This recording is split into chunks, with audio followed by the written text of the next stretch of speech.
Sertifikat imtihonlarida ballar qanday hisoblanadi o'zi? Milliy sertifikat imtihonida ballar xalqaro rashk modeli asosida hisoblanadi. Kelinglar, bu model qanaqaligini birgalikda ko'rib chiqamiz.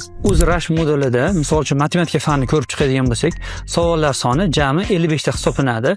Boshda 35 ta savolimiz variantlardan tashkil topgan bo'ladi. Keyingi savollar 36 dan boshlab 45 ta. Har biri A-B'li javob yozish talab qilinadi. 20 ta savolga javoblar yozish kerak. 35 ta savollarga ABC'da variant belgilanadi. Jami 55 ta savolni talabgorlar ishlab chiqadi. Natijada ballar quyidagicha hisoblanadi. Masalan, maksimal ball necha deydigan bo'lsak, rashk modulida maksimal ball aniq emas. Bu talabgorlar raqiblarga bog'liq. Mana shu chizmadagi diagramma bo'yicha ko'rsatiladi. Diagramma ko'rsatilgan. Eng ko'p uchraydigan bizda o'rtadagi mana 50 ball bo'ladi. Endi ballar berish tartibini ko'radigan bo'lsak, 46 balldan yuqori ball berganda sertifikatlar qo'lga kiritiladi. Masalan, 46 balldan 50 ball atrofigacha C daraja bo'ladi. 50 balldan yuqorisi demak 55 gacha C+, keyin B daraja, B+, A daraja va bizda A+ darajani qo'lga kiritish uchun 70 balldan yuqori bo'lishi kerak. Siz ko'rgan bo'lishingiz mumkin 80 balli, 90 balli va undan ham yuqori sertifikatlarni ko'rgan bo'lishingiz mumkin.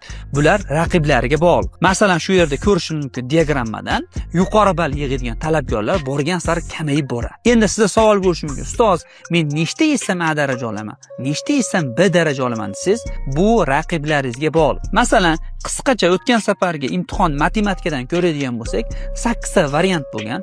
Har biri rashk modelida alohida hisoblangan. Masalan, bitta birinchi variantni ko'radigan bo'lsak, o'rtasini oladigan bo'lsak 50 balldan o'rtacha 14 ta 15 ta yechganlar C darajani olgan, 13 ta yechganlar ham C daraja olgan. Bu birinchi variant, birinchi semina uchun. Va har bir variantdagi seminalarda har xil farq qilgan. Misol uchun eng ko'p 55 dan 55 ta yechganda misol uchun bitta bo'lishi mumkin yoki 100 ta odam 55 ta yechishi mumkin. Yoki bizda 20 ta yechganlar soniga qarab rashk modulida ballar har xil bo'ladi. Xulosa qilib aytadigan bo'lsak, qanchalik talabgorlarda natija pastroq bo'lsa, siz ham olishingiz osonlashadi. Ko'proq odam topshirish shularga ham bog'liq. Shu kabi foydali ma'lumotlarni o'tkazib o'rmaslik uchun menga obuna bo'ling.